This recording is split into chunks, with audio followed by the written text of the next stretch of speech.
Mabuhay, kabayan! Tonight, we're going to New York City! Oh, bakit?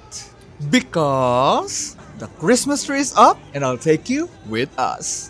Tara, umpisahan natin ang kwento sa pagsakay namin ng bus. Oy, bakit dun? Dun na sa tree agad? Ha? Why not? Naku, wag na nga. Cancel na. Ano ba naman to? Wow, gusto mo yun? Umpisa pa lang attitude agad. Wait lang, give me time to explain naman. Ano taon-tawan naman ako, sorry. Ay, okay. Ganito kasi, a lot of people are asking, how do you commute in the US? Come on, show us! Ah, ganun kataas yung energy nung nagtanong? Eh, paano? Ganto? How do you commute in the US? Come on, show us. Ay, robot? Hindi kung robot, it should sound like this. Beep, beep, beep, beep, beep, beep, beep, beep, beep, beep. Beep, beep, beep. Ay, wrong. Ganto ha. Tut, tut, tut, tut, tut, tut. 1 minute na wala pa rin tayo sa New York.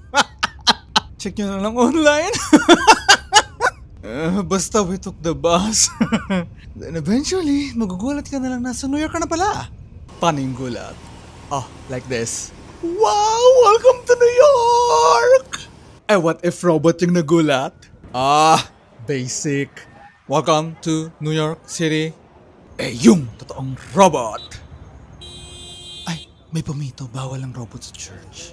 So we went inside the church, syempre to say thanks muna. Plus, maliwanag pa sa labas, so let's wait for the moon muna. Another reason why we wanna go here is because, ayan, look at that Belen. So beautiful.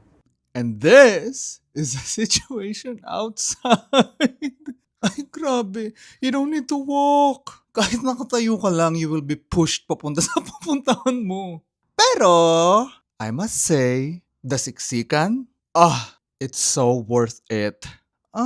Look at that. Sobrang ganda. Like, tarot. And of course, Rockefeller's Christmas tree. Oh my goodness. So beautiful. Wala akong masabi. Wala talaga. All I can say is, beep, beep, beep, beep, beep, beep, beep, beep, beep, beep. Sorry, I'll shut up na. Let's just enjoy the view. Yun lang. Okay, thank you. Bye!